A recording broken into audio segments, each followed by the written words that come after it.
de hoy nos reúne nuevamente a nosotros nuestro capítulo psicológico número 23, ¿no? Denominado Metodología Cuantitativa Correlacional, Aplicaciones en Investigaciones de Psicología. Quien va a estar a cargo de nuestro acompañante de aprendizaje, Andy Julca Roncal, comentarles un poco acerca de su formación, de la experiencia que Andy ha venido teniendo estos tiempos, ¿no? de su formación práctica también. Él es licenciado en psicología por la Universidad César Vallejo. Cuenta con estudios de moldeamiento de ecuaciones estructurales, introducción a aplicaciones por la Sociedad Peruana de Psicometría, estudios de introducción a la estadística y análisis de datos en SPS, tanto en sus aplicaciones en psicología, también por la Sociedad Peruana de Psicometría. Es asesor particular de tesis, facilitador en temas de investigación y estadística para la investigación, estudios de especialización en R, en Social Data Consulting, estudios de metodología de investigación estadística aplicada a la investigación científica en la Escuela Americana de Innovación. Cuenta también con estudios en análisis de estadísticos de datos de Minitab y cursos de SPS 26 en la Escuela Americana de Neuroinnovación. Y también está certificado como especialista en hipnosis ericksoniana por el Instituto Aurum, certificado como psicoterapeuta Gestalt por la Escuela Gestalt Perusac. Entonces el día de hoy nos ha traído este tema, nos ha preparado tan especial, que es acerca de metodología cuantitativa correlacional, aplicaciones en investigaciones de psicología. Sin más preámbulo, te doy pase, Andy, el escenario es todo tuyo y bienvenidos a nuestros asistentes que están aquí en Zoom, también en paralelo a aquellos que nos acompañan en nuestro canal digital de Facebook. Bienvenidos. Adelante, Andy. Bien, muchas gracias, Yair, gracias por la consideración. Buenas noches con todos los presentes que nos acompañan en esta reunión de Zoom y los que nos acompañan viéndonos de repente desde las redes sociales, ¿no? En este caso desde Facebook, que también estamos tratando de poner esta presentación para poder tener un poco más de alcance y sobre todo poder discutir algunos temas relacionados a la metodología cuantitativa correlacional y las aplicaciones, las implicancias que tienen los estudios de psicología, que en sí mismo es un estudio muy común que hasta el día de hoy se sigue realizando. Entonces, voy a compartir una presentación para poder ir detallando todo lo que vamos a presentar el día de hoy. Así que vamos a empezar.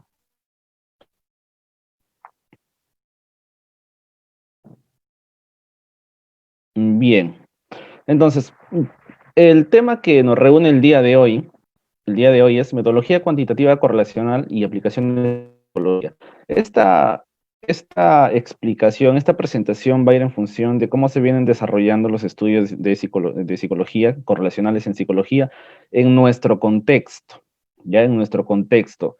Desde una perspectiva un tanto clásica, desde las concepciones que se tienen en las universidades, los alcances que dan las universidades para desarrollar sus tesis, como también de alguna manera acercándonos a los mitos que se dan en función a las revistas, digamos, de alto impacto que nos ofrecen ciertos lineamientos totalmente diferentes a lo que normalmente se trabaja en las tesis de las universidades acá en Perú. Al menos aquí en Trujillo, si nos situamos aquí en Trujillo, todavía se aprecia, o bueno, considero que todavía falta un poco de actualización en función a los diseños de estudio y también la perspectiva que se tiene de aplicación de las técnicas estadísticas. Entonces vamos a ir detallando todos esos aspectos. Bien, entonces vamos a empezar. He querido detallar inicialmente un poco sobre los mitos que se están dando en función a los estudios correlacionales en nuestro contexto. Bien, entonces vamos a empezar por por ese detalle es necesario poder conocer también esto para poder erradicar las malas prácticas de los estudios que se vienen desarrollando en función a este diseño que vamos a ver en realidad que no es tanto un diseño, sino solamente una metodología que está dentro de otro diseño, sino que tradicionalmente se ha venido utilizando, por ejemplo, la literatura de Hernández Fernández y Baptista, por lo que aún se sigue tomando como referencia el diseño correlacional. Sin embargo, vamos a ver también una clasificación de investigadores, psicólogos e investigadores, y más o menos cómo nos vienen planteando estas diferencias en los estudios de psicología. Bien, entonces, a ver, empezamos con este mito. Es mejor uno u otro diseño de estudio. Dentro de los estudios en psicología encontramos varios diseños. Tenemos diseños de repente experimentales, explicativos, y de ahí más o menos y tenemos instrumentales, tenemos teóricos, y de ahí tienen sus subclasificaciones, ¿no? Entonces, eh, lamentablemente, y en casi la última diapositiva vamos a ver sobre ese detalle, los estudios correlacionales se vienen implementando más que otro tipo de estudios. Sin embargo, hay que tener en cuenta que no es el único estudio, en primer lugar, y que las prácticas que están desarrollando en estudios correlacionales de repente no son las más apropiadas, las más adecuadas. Entonces necesitamos por ahí darle otro enfoque para poder reportar de una manera más pertinente nuestros estudios. Entonces, todos los estudios en psicología, todos los estudios que realizamos en psicología realmente son importantes.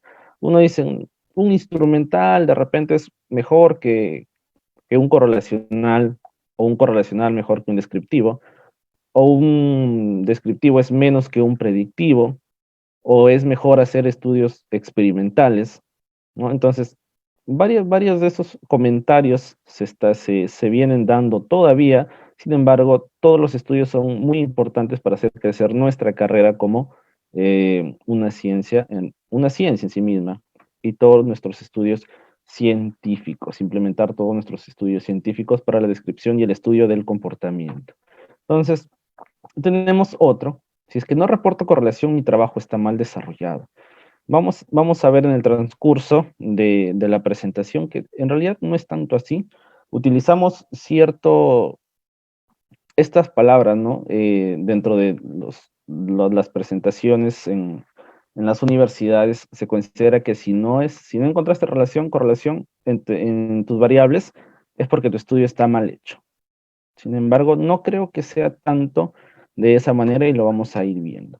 La normalidad de los datos, y hablamos de normalidad nada más tal cual lo mencionan, tal cual lo describen en nuestro contexto, porque a veces no mencionan la palabra completa. La normalidad, y acá falta una palabrita más que ya lo vamos a ir viendo en el transcurso de la presentación. Es normalidad y algo más, que ya lo vamos a ver. Determina la elección del estadístico de correlación a utilizar. ¿Ya? Entonces también vamos a ver ese detalle del por qué la práctica está mal enfocada. Entonces le vamos a dar otra explicación para de repente implementar en nuestros estudios. El marco teórico debe escribir las variables, ¿no? Entonces, dentro del contexto de tesis, los tesistas se aprecia bastante que describen el marco teórico, como decían por ahí, el arte del marco teórico, es decir, que solamente describen las variables, nada más. Sin embargo, no se le da porque las hipótesis nacen del marco teórico, no se le da una perspectiva de más o menos ir hipotetizando desde el marco teórico cómo se podría o se viene en términos de probabilidad, de repente, cómo se viene desarrollando la asociación entre las variables, no de manera separada. Si nos damos cuenta en los artículos de alto impacto o de las revistas Q1, acá más o menos plantean el aspecto de marco teórico desde una perspectiva de asociación teórica. Desde la parte teórica ya se viene asociando un poco las explicaciones conceptuales, que es totalmente diferente a solamente describir las variables. Un estudio correlacional determina la influencia de una variable sobre la otra. Es común encontrar esto en los objetivos de los tesistas. Dicen, determinar la influencia que tiene una variable sobre la otra. Sin embargo, en un estudio correlacional no hablamos de influencia. Ya una no tiene efecto en la otra. Hablamos de covarianza de repente o de explicación de una variable en función a la otra, pero no hay influencia. Entonces, no es un término adecuado, apropiado para la utilización en un diseño explicativo, una metodología correlacional. Las hipótesis nacen de los objetivos. En algunos formatos de los tesistas se aprecia que primero ponen los objetivos, después las hipótesis. No sé si es cuestión de orden, sino que las hipótesis se plantean en función a los objetivos, no lo plantean en función al marco teórico. Entonces, las hipótesis no nacen de los objetivos, ¿ya? Las hipótesis nacen del marco teórico. Bien, entonces nada más para señalar algunos aspectos que en realidad todavía se vienen desarrollando, tomando en cuenta para de repente ver cómo podemos implementar otra perspectiva de nuestros estudios correlacionales. Entonces, por acá tenemos una explicación, una clasificación de los diseños de estudio, y acá nos vamos a dar cuenta de algo particular. Miren, tenemos objetivo de investigación. Para la parte superior dice estrategia manipulativa, experimental, cuasi experimental, de caso único. Estrategia asociativa, que no estamos hablando de una estrategia correlacional en sí misma. Comparativo, predictivo, explicativo. Estrategia descriptiva, observacional y selectivo. Si nos damos cuenta en esta clasificación, y estos autores que aparecen aquí son psicólogos que investigan, bien, si nos damos cuenta en su clasificación, por ningún lado aparece el diseño o el tipo de estudio, como se viene enfocando en las tesis, el tipo de estudio correlacional. Por ningún lado aparece. No está dentro de las clasificaciones, de los estudios en psicología. Y ahora vamos a explicar por qué. ¿Ya? Entonces, para tener en cuenta esto. Y vamos a ver algunas de las percepciones, ¿ya? De las concepciones que tienen los investigadores. Entonces, los estudios explicativos son estudios correlacionales. El propósito principal es explorar la relación entre variables con el objetivo, de repente, de pronosticar o explicar su comportamiento. Entonces, por acá más o menos estamos introduciéndonos en la idea de que una metodología correlacional está enfocada dentro de un diseño explicativo. ¿Qué tenemos por acá? En la diapositiva anterior tenemos explicativo. Entonces, el diseño explicativo aparece, pero no hay un diseño correlacional. Y vamos de repente a discutir un poquito de dónde nace el hecho de considerar un tipo o un diseño correlacional. Bien, tenemos por acá otra perspectiva. Durante mucho tiempo se han conocido también con el nombre genérico de estudios correlacionales. ¿Ya? Estudios correlacionales. Cuando hablamos de estudios correlacionales, de alguna manera están enfocándose en un diseño. Pero esta denominación se considera hoy incorrecta porque el tipo de análisis estadístico, entonces acá entramos en una palabra que dice análisis estadístico, y eso es lo que hacemos en una metodología correlacional, ¿ya? Es un tipo de análisis estadístico.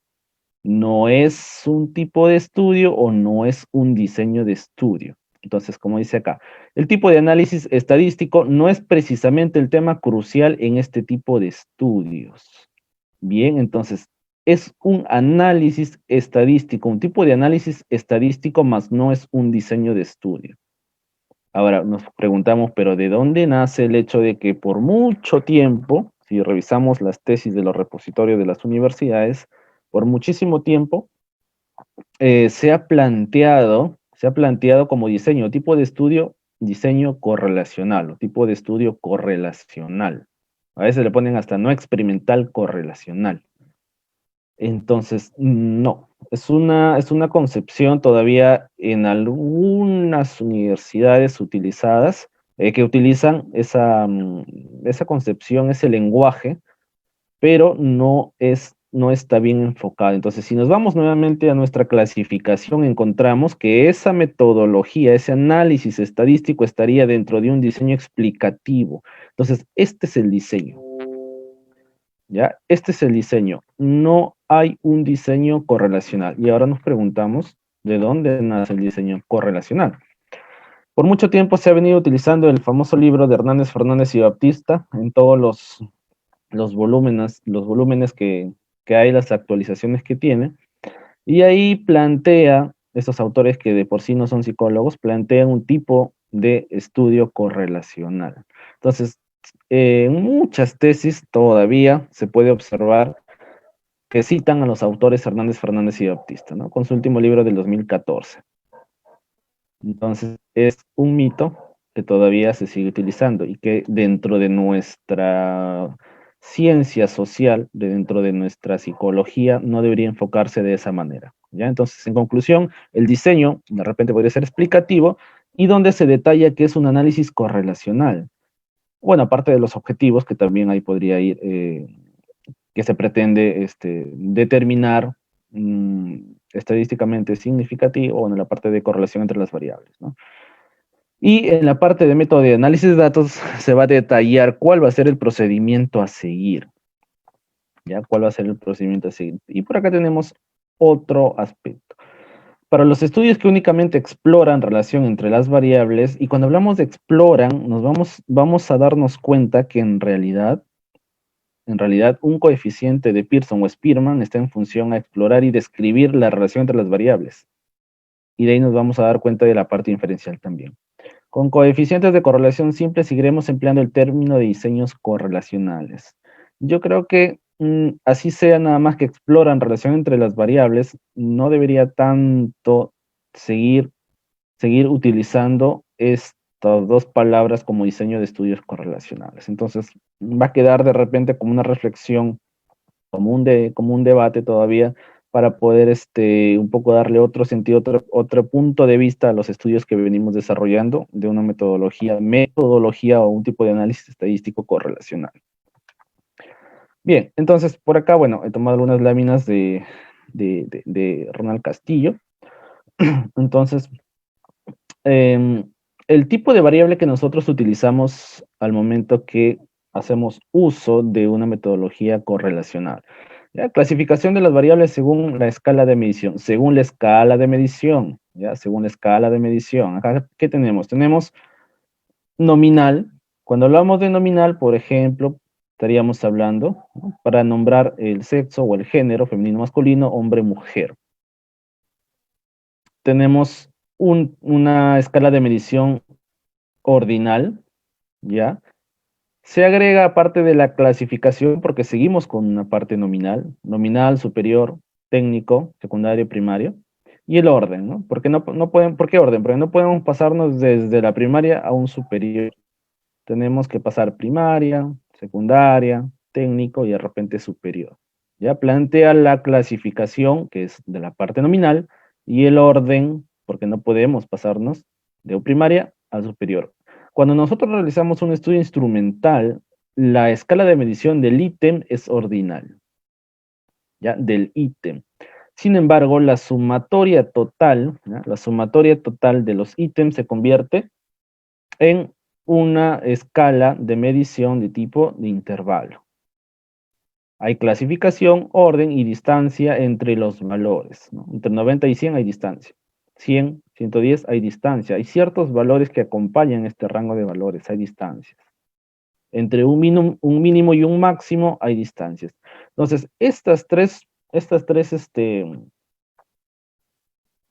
tipos de escala de medición son las que utilizamos en psicología en general, pero en estudios correlacionales, una escala de medición de intervalo.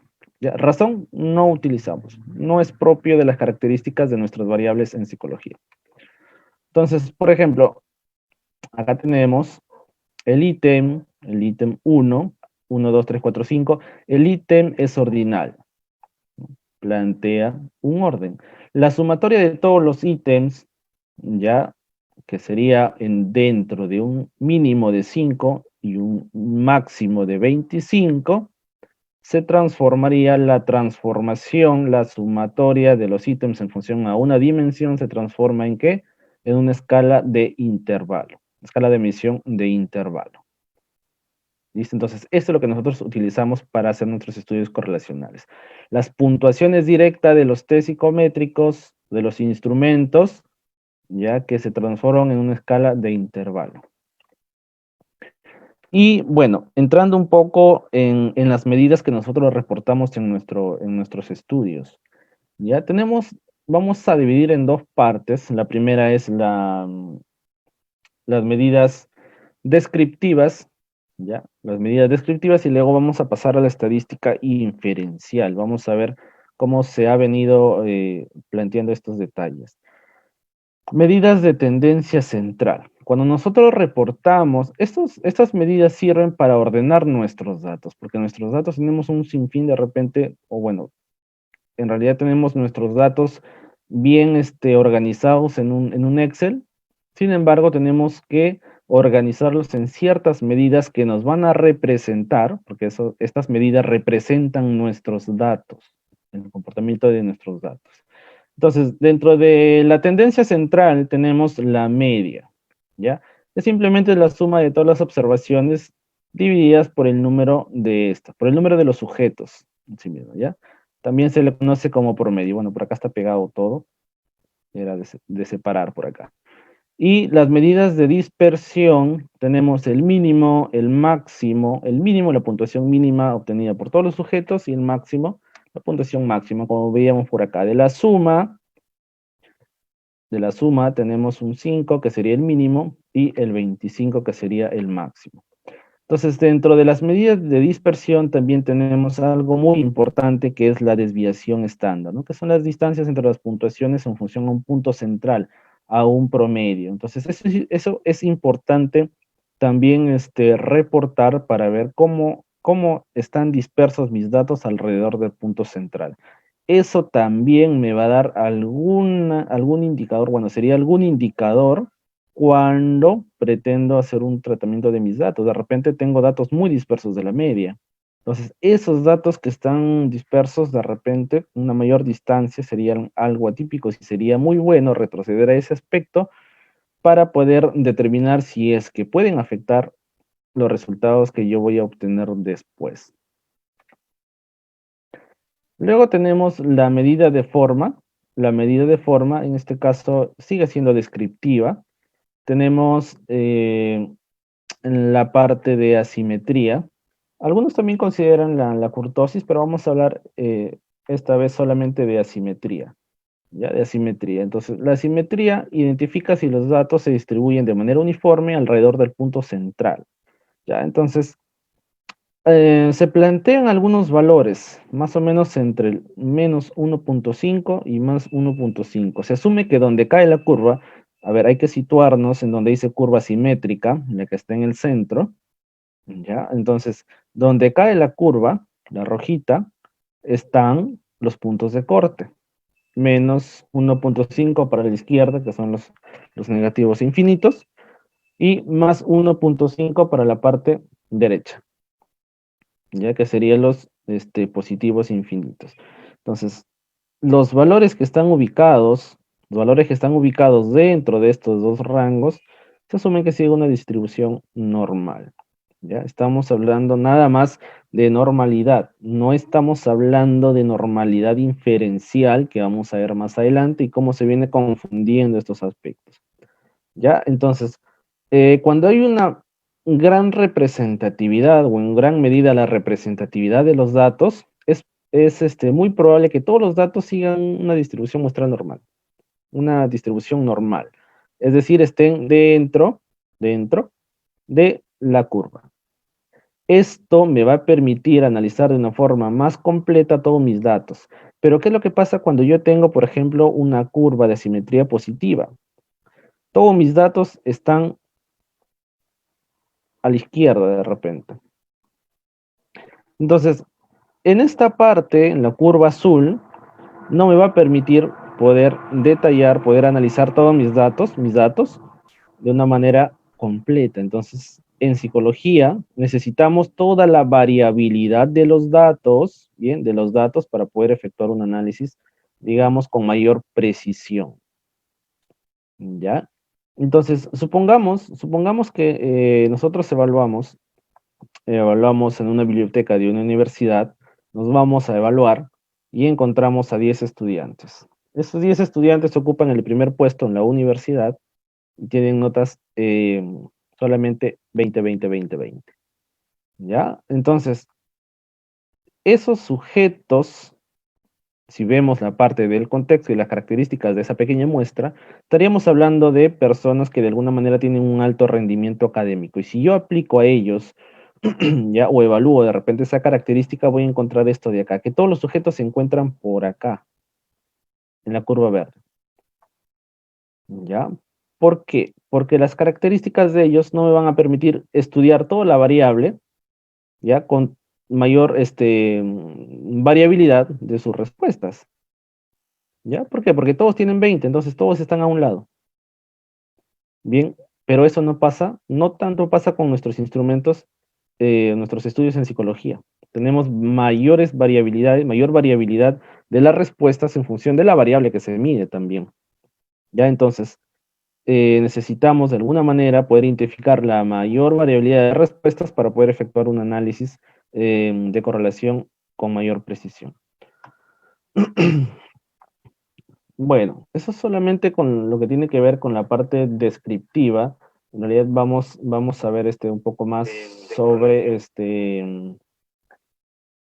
vamos a ver un poco más sobre lo que ya es la correlación. Si nos damos cuenta, no hemos salido todavía de la parte descriptiva. ¿Ah? No empecemos a hablar de la significancia estadística, no empecemos a hablar de la prueba de normalidad, si es que de repente por acá tenemos eh, algunos participantes que conocen de las pruebas que se utilizan en la metodología correlacional. Todavía no entramos en esos aspectos, ¿ya? Entonces, seguimos en la parte descriptiva desde un punto de vista ahora, que es una correlación, ¿ya?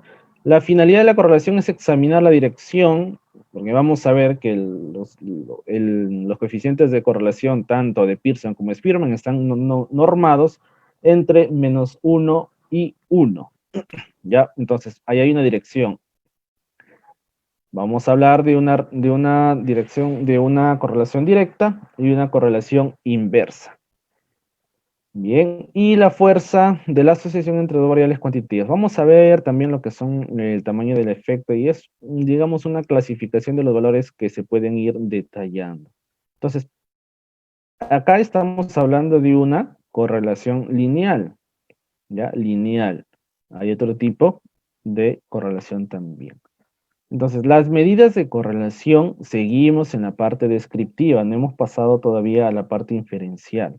Bien, entonces, explora la relación entre dos variables en una muestra y no pretende generalizar, ¿ya? No pretende generalizar, estamos en la parte descriptiva. Entonces, a la parte izquierda nosotros tenemos el coeficiente de correlación, ¿ya? O la prueba de repente de correlación de Pearson. Y para la parte derecha tenemos a Spearman, ¿correcto? Entonces, acá viene una de las prácticas de repente no bien enfocadas.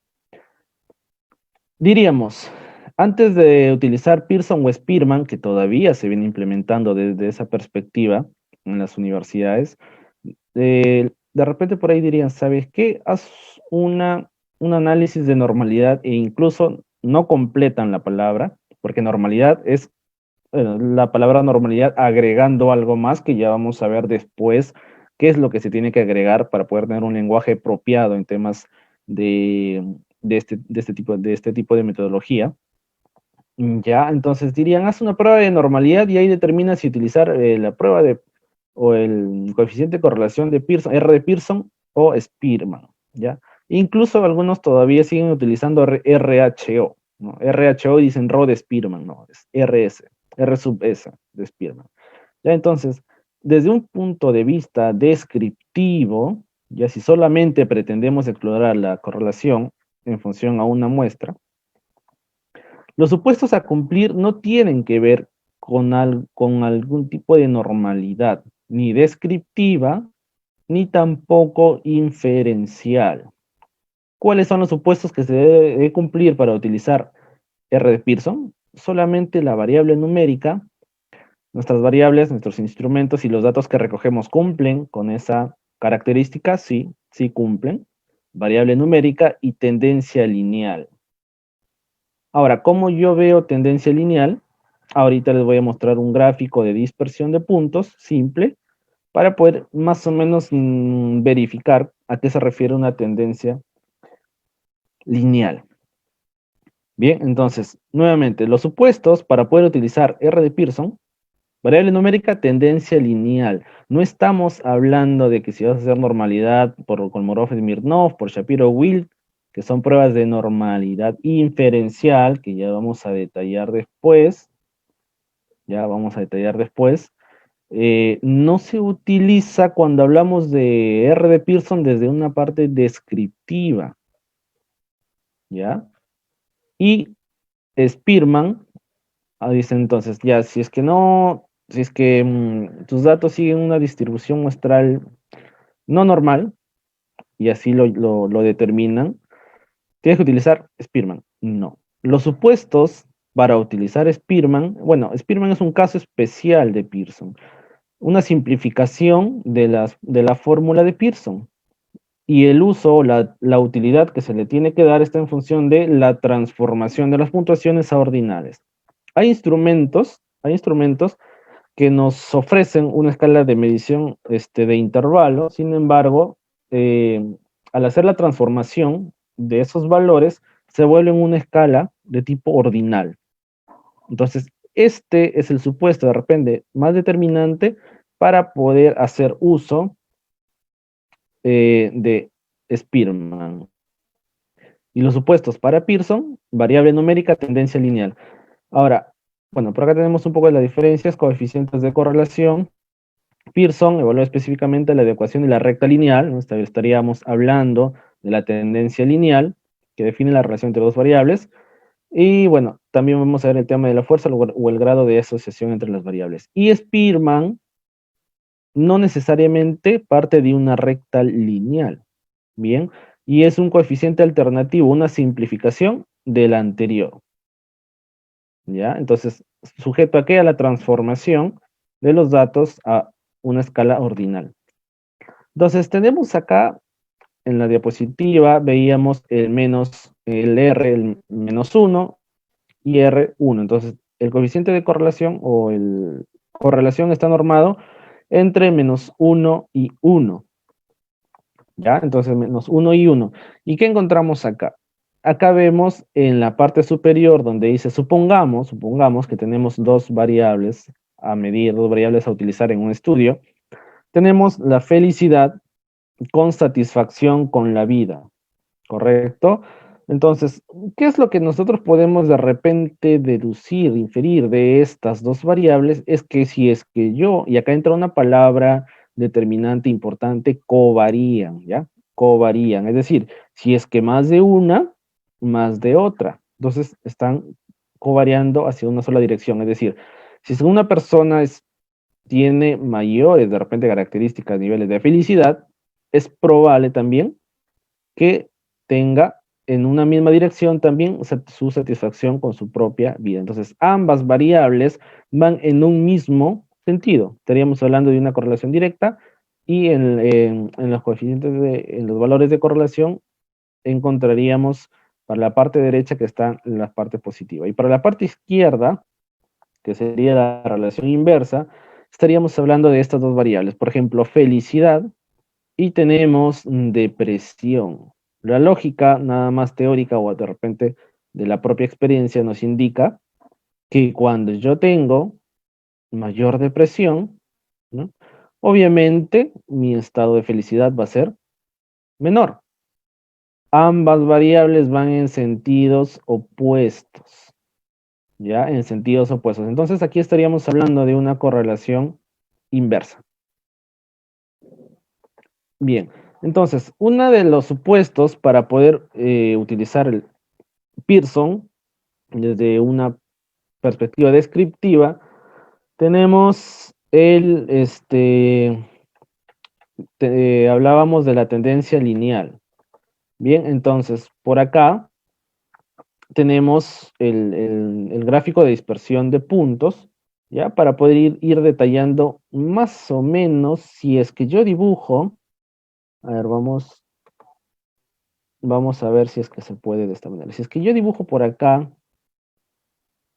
una línea, más o menos una línea desde el 160, bueno, vamos a utilizar los números para darle una mayor visualización, ¿ya? Si es que yo utilizo más o menos, por acá me estaría dando una idea, cuando yo hago este gráfico de dispersión, de que siguen una tendencia lineal, pero inversa, ¿verdad? Mientras mayor extroversión, menor, de repente neuroticismo, viceversa.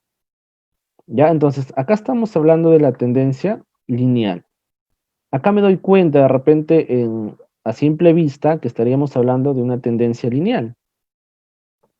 Con algunas excepciones, por ejemplo, acá tenemos un valor, ¿no? Que está un poquito lejos por acá, pero bueno, de repente podemos perdonar estos datos. Ya, perdonar estos datos porque seguimos con una tendencia lineal. Ya, seguimos con esa tendencia lineal. Entonces, se cumple este supuesto. Se cumple este supuesto. Y la parte numérica, que ya la hemos visto también, ¿no? En nuestro contexto, nuestras variables tienen una característica numérica.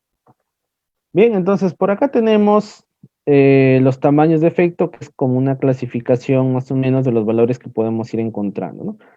Recuerden que está normado entre el R1 y R-1, entonces por aquí, ¿qué tendríamos? Tendríamos del 0 al punto 10, estaríamos hablando de un 10%. Acá no he agregado el coeficiente de determinación, ¿ya? No he agregado el coeficiente de determinación para poder determinar lo que es la variabilidad explicada, la variabilidad compartida. Por eso es que aparecen estos porcentajes, ¿ya? De repente sería bueno tocarlo en otra oportunidad.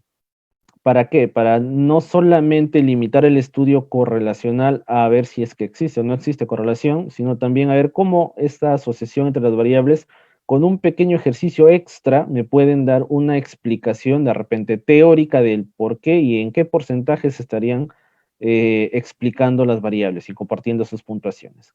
Entonces tenemos por acá del punto 00 al punto 10, según el tamaño de efecto de Cohen, estaríamos hablando de un tamaño de efecto trivial o nulo, o nula.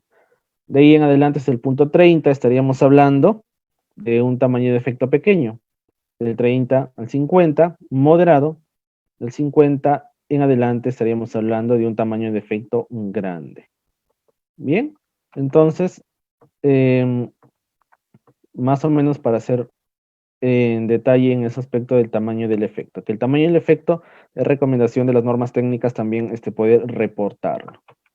Ahora, ¿cómo se vienen desarrollando todavía, como mencionaba en la parte de los mitos, ¿no? Los tesistas, cómo vienen desarrollando sus investigaciones en el aspecto correlacional? Su marco teórico describe las variables, mas no ofrece una perspectiva de asociación entre sus partes conceptuales. Bien, teoría y solamente más teoría de las variables sin ningún análisis explicativo. Entonces, desde el aspecto teórico se tendría que plantear más o menos cómo se vienen explicando ambos conceptos y de una relación entre las mismas.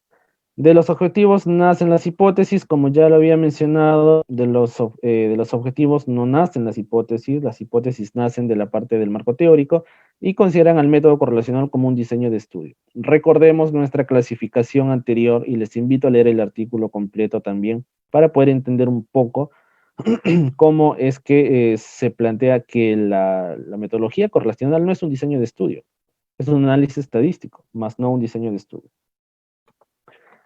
Bien, entonces, desde esta concepción un poco tradicional, desde este mito tradicional, desde este mito urbano que se viene utilizando todavía, ¿cuál es el procedimiento que se sigue? Y acá tenemos la ruta del SPSS, nada más le planteo en una sola diapositiva. Nos vamos a la parte de analizar, estadístico descriptivos, exploramos, pasamos nuestras variables para poder efectuar el análisis. Bueno, acá hay ciertas opciones más que tenemos que determinar en la parte de gráficos para poder ver la parte de normalidad. Normalidad, todavía no estamos hablando de la otra palabra que sigue a la normalidad, que tendríamos que modificar nuestro lenguaje al momento que discutimos sobre este tipo de metodología. ¿Qué obtenemos? Tenemos arriba, para hacer la aclaración, dice el lenguaje, prueba de normalidad, ¿no? Porque así lo llaman todavía, prueba de normalidad, pero nos vamos a dar cuenta más adelante, ¿ya? Nos vamos a dar cuenta que falta algo más acá, falta algo más. Entonces, esto está sujeto a un p-valor, ¿ya? A una probabilidad. Y cuando nosotros, bueno, todavía se sigue utilizando de repente el P por debajo del punto 0,1, el P por debajo del punto 0,5. Acá tenemos dos pruebas de normalidad. Kolmogorov-Smirnov, Shapiro-Wilk. En alguna literatura se encuentra que el Shapiro-Wilk por debajo de los 50 sujetos, Kolmogorov-Smirnov por encima de los puntos sujetos, que también es algo que todavía se cuestiona. Entonces, listo. Yo determino mi análisis de normalidad y estamos en la parte descriptiva, todavía estamos en la parte descriptiva, pero esto ya es inferencial. Entonces la pregunta es, ¿qué hace una prueba de normalidad? Ya, bueno, voy adelantando acá la palabra que sigue a normalidad, es normalidad inferencial. Inferencial, no es solamente normalidad, es normalidad inferencial. Ahora, ¿qué hace un aspecto inferencial todavía en la parte descriptiva? Porque el coeficiente de correlación o el R de Pearson todavía sigue siendo un estadístico descriptivo. Bien, ¿qué hace? Y eso es lo que todavía se sigue utilizando. Y esto determina, ¿qué determina la elección? ¿No? La elección de uno u otro estimador al momento que procesamos el análisis de correlación. ¿Ya? Entonces, como está sujeto la hipótesis de la normalidad inferencial me plantea que existe normalidad, que sí hay normalidad de los datos, inferencial de los datos. Cuando mi p-valor está por debajo del punto 0,5, rechazo esta hipótesis, entonces diríamos que no hay normalidad inferencial. Cuando está por encima, bueno, acepto esa hipótesis. Y eso, cuando yo rechazo la hipótesis y estamos dentro del aspecto todavía descriptivo, dice, yo rechazo, entonces utilizo, y todo, bueno, el SPSS todavía lo reporta con un RHO de Spearman, ¿no? Sin embargo, es R sub S. Entonces, como yo rechacé la hipótesis de normalidad, dicen por aquí, yo utilizo el Spearman. Sin embargo, el Spearman está sujeto acá todavía a un p-valor, ¿ya? A un p-valor que sería la significancia estadística. Significancia estadística.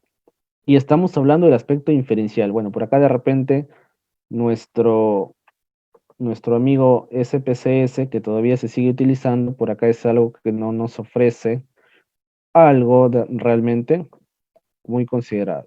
No se debería tocar en un aspecto descriptivo todo lo que tiene que ver con la parte inferencial. Sin embargo, nos ofrece las dos, tanto la parte inferencial como descriptiva. Entonces, de repente, lo pertinente desde un punto de vista descriptivo todavía sería tener en cuenta esto nada más, la parte descriptiva.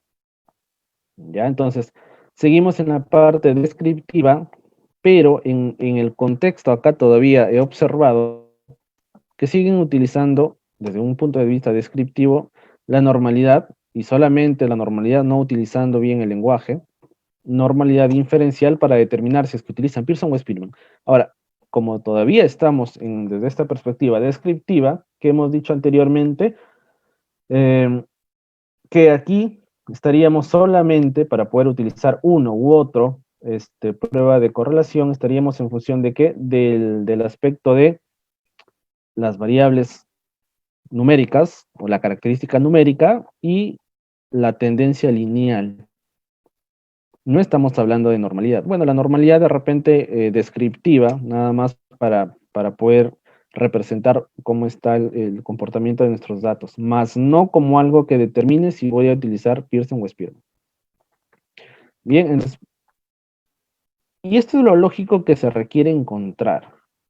Si nos damos cuenta, bueno, ese es un artículo del año pasado, que se ha estudiado aquí en Trujillo.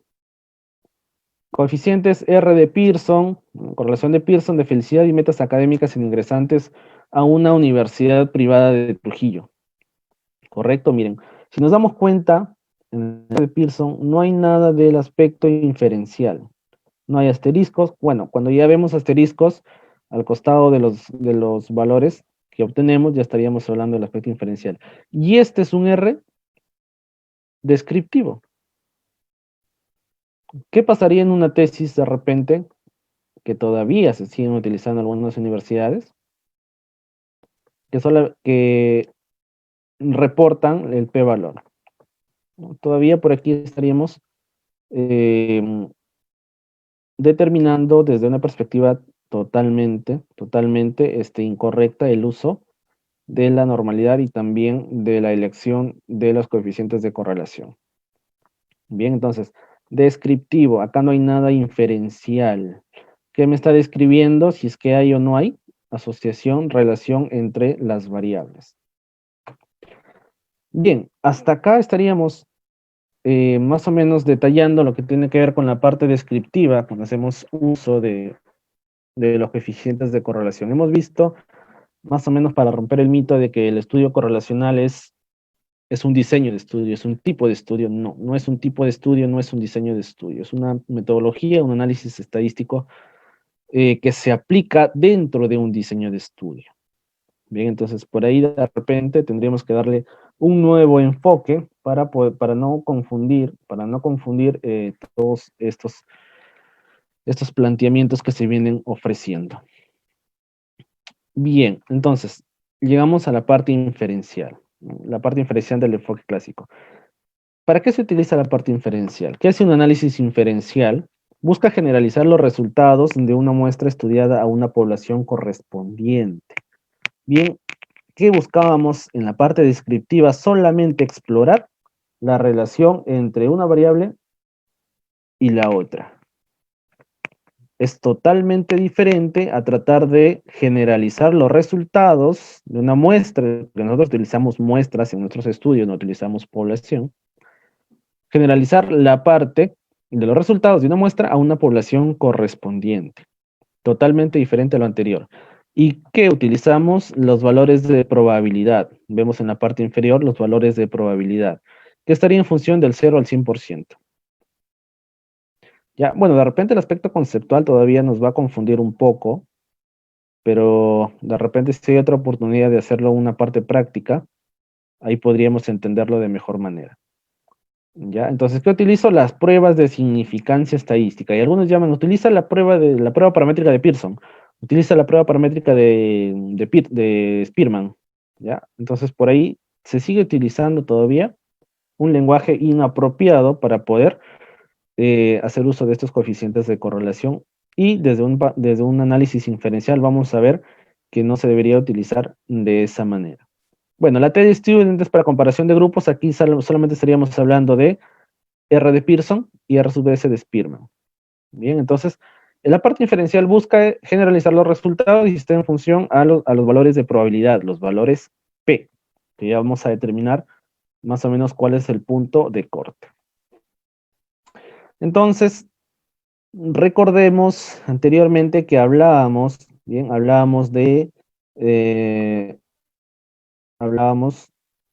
desde un punto de vista descriptivo, solamente prueba de normalidad descriptiva, y ahora por aquí encontramos prueba de normalidad inferencial. ¿Correcto? Prueba de normalidad inferencial. Esto sería lo correcto cuando nosotros hacemos uso de la estadística inferencial para poder generalizar nuestros resultados. Ahora, nosotros pretendemos, no es que generalice, no es que se dé por hecho de que ya está generalizando, ¿no? Pretende generalizar, ¿ya? Pretende generalizar. Y los valores de probabilidad P no es la única manera de poder, de tratar de generalizar los resultados. En nuestro contexto se sigue utilizando los valores P, ¿no? Los valores de probabilidad. Entonces, es una prueba, esto de utilizar Kolmogorov, Smirnov, Shapiro, Will, ya, es una prueba de normalidad inferencial, inferencial, no es descriptiva, es inferencial. Entonces, ¿cuál es la lógica que se sigue por aquí?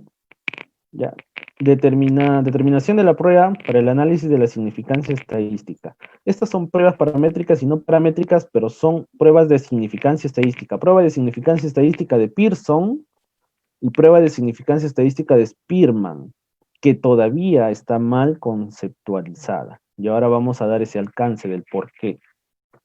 Ya, entonces, correlación entre dos variables, se cumple el análisis de normalidad inferencial para la parte izquierda, la prueba paramétrica de Pearson, y para la parte derecha, que no se cumple, la prueba no paramétrica, ya, de Spearman. Ahora, ¿qué es lo que pasa? Pasa lo siguiente.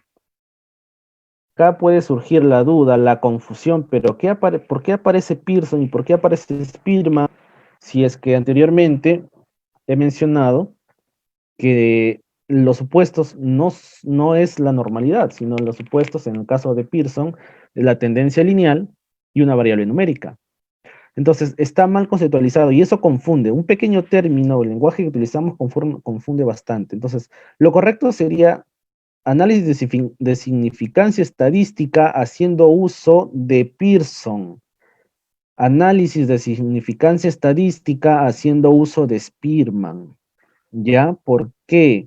Pearson y Spearman solamente es un insumo que se agrega a la fórmula completa de la significancia estadística. ¿Ya? Entonces, nuevamente, Pearson es un insumo que utiliza la fórmula grandota de la significancia estadística. Entonces, hace uso de Pearson y hace uso de la fórmula simplificada de Pearson, que sería Spearman. Pero no es prueba paramétrica de Pearson, no es prueba paramétrica de Spearman, es análisis de significancia estadística haciendo uso de Pearson, análisis de significancia estadística haciendo uso de Spearman. O de la prueba paramétrica de Pearson, no, y entraríamos nuevamente en esa confusión del lenguaje. ¿Ya? Entonces, por ahí está la confusión, cuando a veces nosotros tratamos de implementar la parte inferencial y también la parte descriptiva, porque solamente pretendemos describir, no es necesario que hagamos todo esto. Análisis de normalidad, todo eso, no. De normalidad inferencial, no. Si es que pretendemos un poco ver la parte inferencial, sí, es necesario, pero tenemos que dar el enfoque adecuado. El enfoque adecuado. Nuevamente, significancia estadística que hace uso, hace uso del coeficiente de Pearson, y la prueba de significancia estadística, no de Spearman, sino que hace uso de Spearman. Bien, dentro de su fórmula de la significancia estadística, incluye la fórmula de Pearson y la fórmula de Spearman. ¿Correcto? Entonces, por ahí está más o menos la confusión que se viene presentando, en función al uso de la parte inferencial en función a la significancia estadística. ¿Ya? Entonces, de repente, que esto quede para un poco a la reflexión de las personas interesadas en el tema del estudio correlacional, de la parte del método correlacional, para poder implementar desde una perspectiva totalmente diferente a cómo se viene tratando los datos, desde, bueno, que se siguen viniendo tratando los datos todavía, porque es una realidad, todavía se está implementando de esta manera. Entonces, tratemos de darle un enfoque diferente. Bien. Entonces, tipo de análisis y procedimientos estadísticos e inferenciales, descriptivos e inferenciales. Dos variables de intervalo, recordemos que nosotros utilizamos variables de intervalo. Bien, variables de intervalo. Tipo de análisis, estaríamos hablando de correlación de dos variables. Tipo de análisis, no estamos diciendo diseño de estudio. Análisis descriptivo. ¿Cuál es el análisis descriptivo? R de Pearson.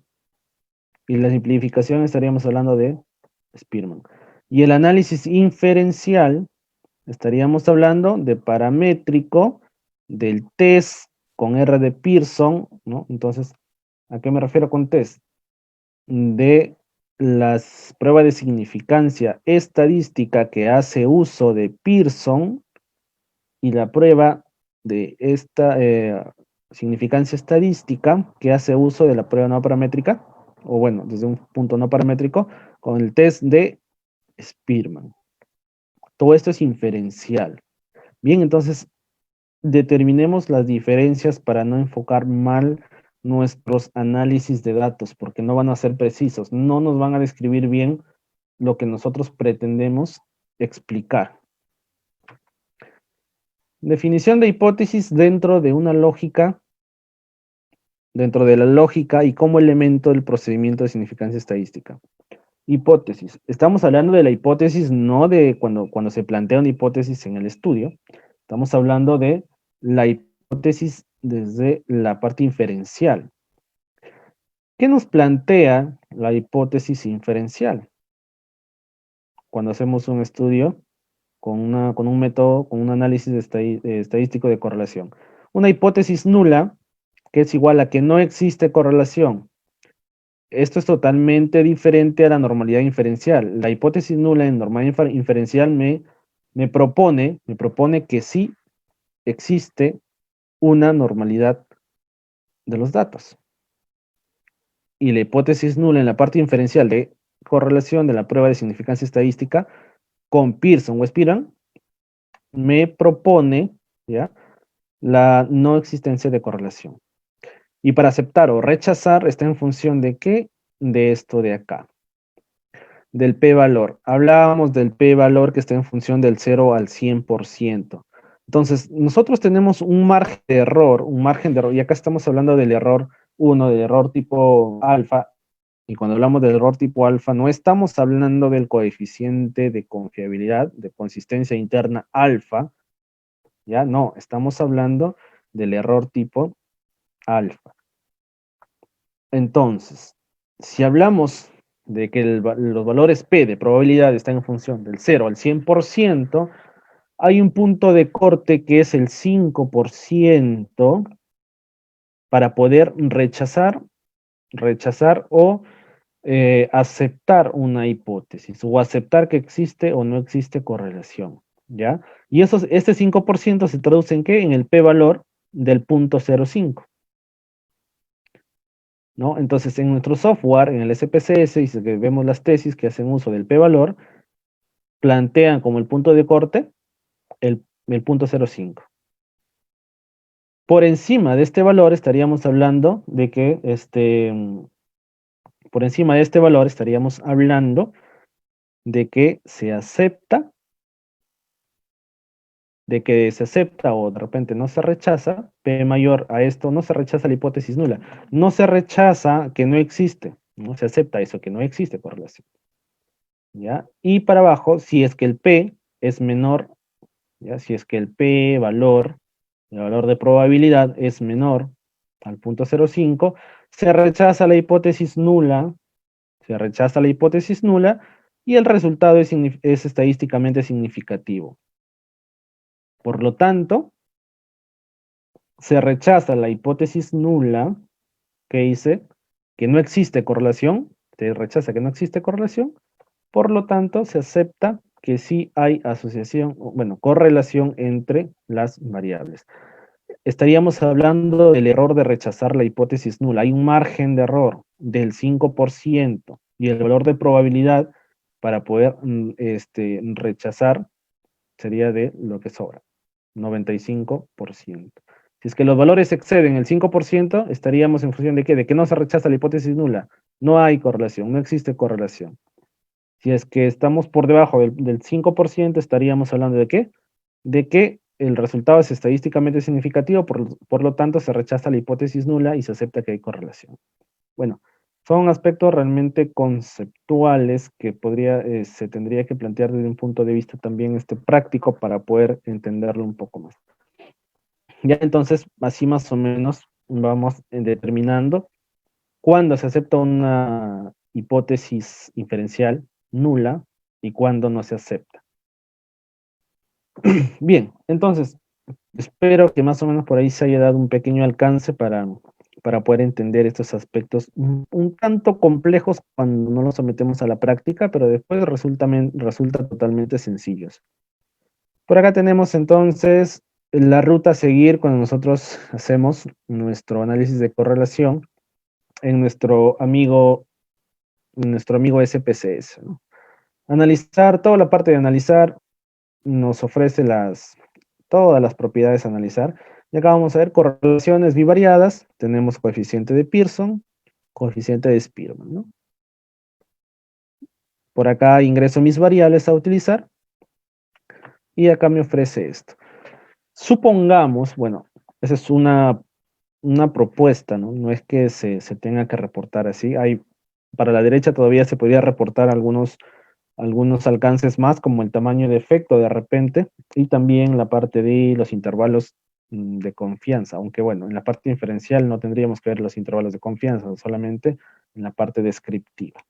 Pero bueno, a ver, ¿cuál sería el objetivo aquí? Dice, correlación entre direcciones a las redes sociales con las dimensiones de autoconcepto. El objetivo de repente sería determinar la correlación estadísticamente significativa. Ahora, acá tengamos en cuenta también otro aspecto antes de pasar a esto. He escuchado bastante que dicen, hay correlación, existe correlación altamente significativa. Y he escuchado también, hay correlación, existe correlación significativa. Entonces, por ahí también modifiquemos este aspecto, es estadísticamente significativa, ¿ya? Entonces, el objetivo aquí sería determinar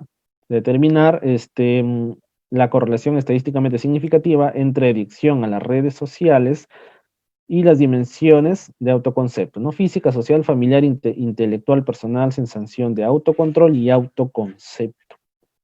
¿Qué me plantea la hipótesis nula desde la parte inferencial? Que no hay correlación, ¿verdad? Que no hay correlación. Entonces, he puesto aquí los valores P para más o menos observar nuestro punto de corte. ¿Ya?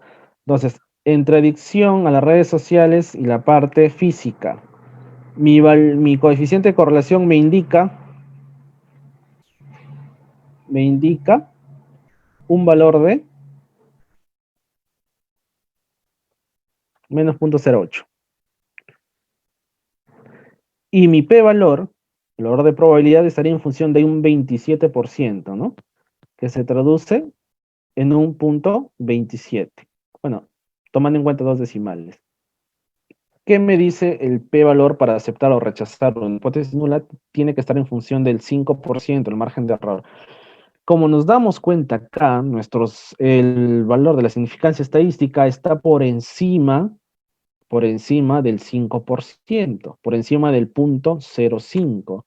Por lo tanto, acá se rechaza o se acepta la hipótesis nula. Se acepta, ¿no? Se acepta por correlación en variables propuestas. ¿Qué pasa por acá? Por ejemplo,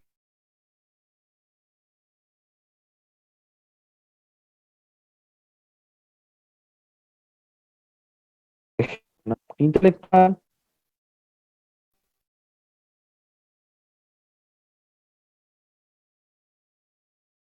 y el menos, recordemos que estaríamos hablando de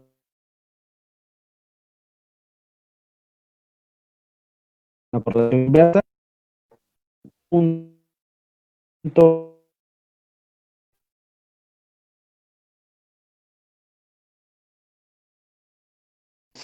está por debajo. Por lo tanto, se rechaza la hipótesis nula que no hay correlación, para aceptar la existencia de correlación entre las variables propuestas. Vemos que lo que determina en este caso es el p-valor, la significancia estadística. Bien, la significancia estadística. A diferencia del aspecto descriptivo. ¿Estaría en función de qué? De los tamaños de efecto de repente, ¿no? Bien, entonces, esto, recordemos que la fórmula de la parte de significancia estadística hace uso de la fórmula de Pearson y Spearman para plantear sus supuestos basados en qué? En la normalidad inferencial. Entonces, no hay que confundirnos, los conceptos de repente todavía pueden estar muy confusos. Con la práctica se va más o menos implementando y conociendo un poco más a detalle todos estos aspectos. Bueno, sin embargo, el hecho de utilizar el p-valor o los valores de probabilidad todavía viene siendo objeto de discusión, objeto de que no están de acuerdo. Y por ejemplo, acá cito un artículo de un investigador peruano que también va a estar el día lunes les va a estar ofreciendo su experiencia en función a la medición desde un aspecto instrumental, me parece. Y antes también ya les han ofrecido un capítulo también sobre un instrumento adaptado. Pero nuestro investigador peruano, José Ventura León, profesor de Lima, plantea en uno de sus artículos lo siguiente. Se utiliza como criterio de decisión el nivel de significancia, bueno, significancia estadística, ¿no? Por conveniencia de 0.05.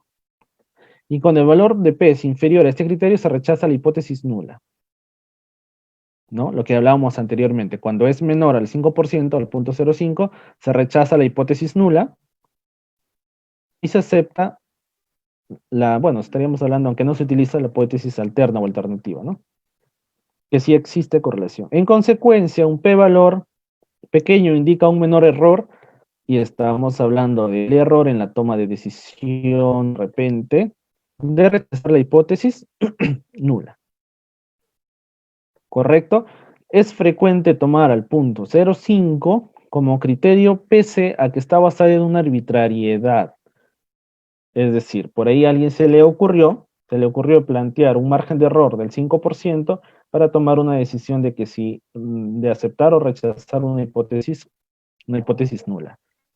Entonces todavía está siendo un objeto de discusión. Como criterio pese a que está basado en una arbitrariedad debido a la ausencia de argumento en la elección de ese valor. Entonces, ¿qué tendemos por acá en función a los valores de probabilidad? De que haya ausencia de argumento metodológico de repente para poder saber que en función a ese punto de corte, nosotros podemos aceptar o rechazar una hipótesis nula desde una perspectiva inferencial clásica. Acciones como la anterior han sido severamente criticadas como expresiones como, de repente, bueno, esto es un poco sarcástica, ¿no? Seguramente Dios ama el punto 06, tanto como el punto 05, o los investigadores desarrollan una obsesión compulsiva que puede ser llamada significantitis. ¿Vale? Es un tanto sarcástico de repente, pero es para más o menos dejar a la reflexión y motivar a la lectura sobre el conocimiento que se tiene del p-valor para ver si es que realmente se podría usar como un punto de corte y un valor para tomar una decisión en rechazar o aceptar una hipótesis nula. Y bueno, más o menos son los alcances que he tratado de presentar, en función a este tipo de estudios. Bien, por acá ya vamos terminando con este meme. Con este meme que plantea también nuestro investigador peruano, José Ventura, sobre las tesis correlacionales. Bien, correlacionales. ¿Por qué? Lamentablemente todavía se hace bastante uso de las tesis correlacionales desde los enfoques que les acabo de decir, pero todavía desde una práctica inadecuada. Sin embargo, a pesar que de repente se tratan de implementar otro diseño de estudios, nuevamente vuelve por acá la tesis correlacional, ¿no? Entonces, tratamos de implementar otro tipo de diseño de estudio, y por acá de nuevamente vuelve las tesis correlacionales. Entonces, que nos invite a la reflexión. De repente las personas interesadas en el tema de investigación dentro de nuestra disciplina, y nos falta, en realidad, dentro de la parte de investigación, nos falta bastantes criterios, digamos, nos falta manos para poder investigar en nuestro contexto peruano, las variables que todavía se han propuesto, ¿no? Las variables que todavía tenemos, y hay muchísimas variables que todavía no estudiamos de diferentes diseños de estudio. Entonces, que quede a la reflexión de repente también de nuestros futuros tesistas, de las personas interesadas en la investigación también, de los futuros tesistas, investigadores, que se puedan tomar estos aspectos para poder plantear nuevos, de repente, o alternativos métodos de estudio, y no solamente porque los estudios correlacionales de alguna manera son muy limitados. De repente por ahí nos podríamos extender a un aspecto más explicativo, basándonos en qué, en los coeficientes de determinación, la variabilidad explicada, compartida, tiene que ver con modelamiento de ecuaciones estructurales, de repente predictivo, de análisis de regresión múltiple, regresión simple, para poder más o menos ver cómo algunas variables pueden explicar el desarrollo de las otras, o de repente un aspecto más complejo sobre el modelamiento de ecuaciones estructurales. Finalmente, para ir terminando, les invito a que visiten nuestra página. Estamos desarrollando varios talleres de estadística aplicada, no solamente en un método correlacional, sino también dentro de otros diseños de estudio. Esta es nuestra página, estamos desarrollando talleres prácticos. Si alguien está interesado, por ahí nos puede escribir para poder considerarlo para nuestros talleres que vamos. Ya hemos venido desarrollando varios. El último fue de análisis factorial confirmatorio, pero vamos a plantear todavía nuevos talleres con diferentes software que utilizamos para nuestros análisis de datos.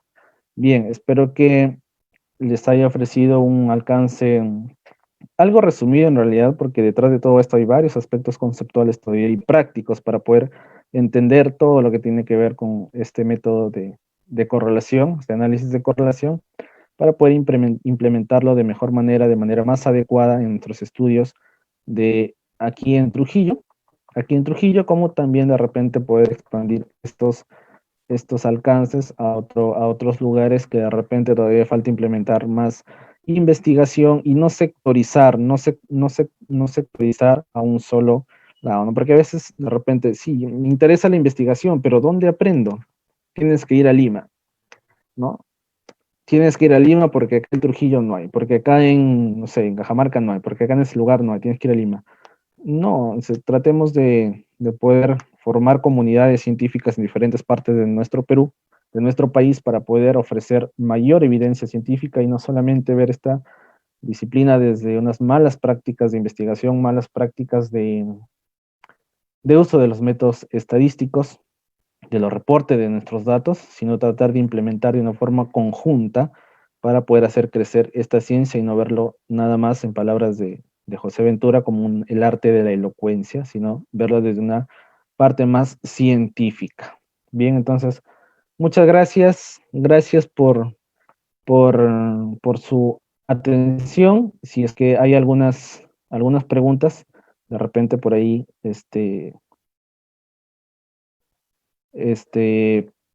podría ver algunas preguntas si es que hubiera. Genial, sí. Gracias, Andy. Si en caso hubiera algunas preguntas de parte de los asistentes aquí en Zoom y también por Facebook, eh, por favor, nos pueden hacer llegar para que Andy pueda responder algunas de ellas.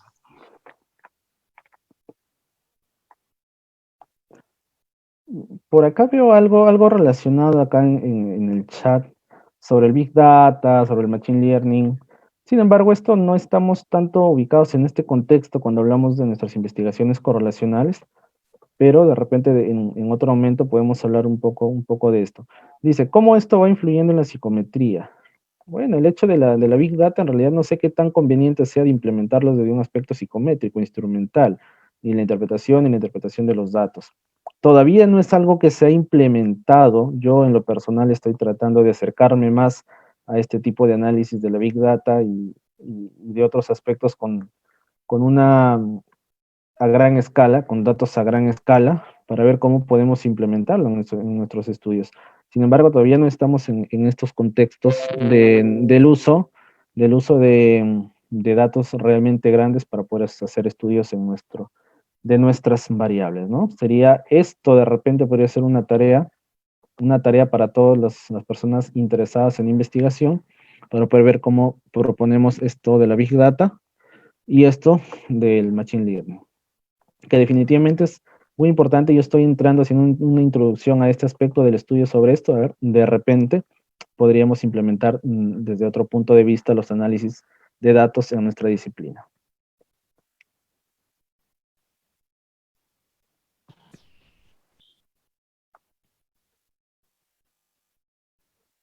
Bien, ¿alguna consulta de repente más? Por Zoom todo está, creo que esa es la única que hay. Por Facebook estoy chequeando y no, te agradecen bastante desde Tarapoto, y eso es genial, te dan las gracias por la ponencia. Y bueno, ahí Andy también les propuso, les dejó y les mencionó la página donde ustedes pueden quizá profundizar un poquito más, llevando los cursos relacionados o afines a la temática que hemos visto el día de hoy. Les invitamos a que puedan visitarlos, ¿no? Ya han podido observar los aportes que ha hecho Andy. Y nada, te agradezco, Andy, en nombre del equipo de educación psicológica. Muchas gracias de todo corazón por haber participado en este reto 30 días de psicología, en el capítulo Metodología cuantitativa correlacional, las aplicaciones e investigaciones en la psicología, ¿no?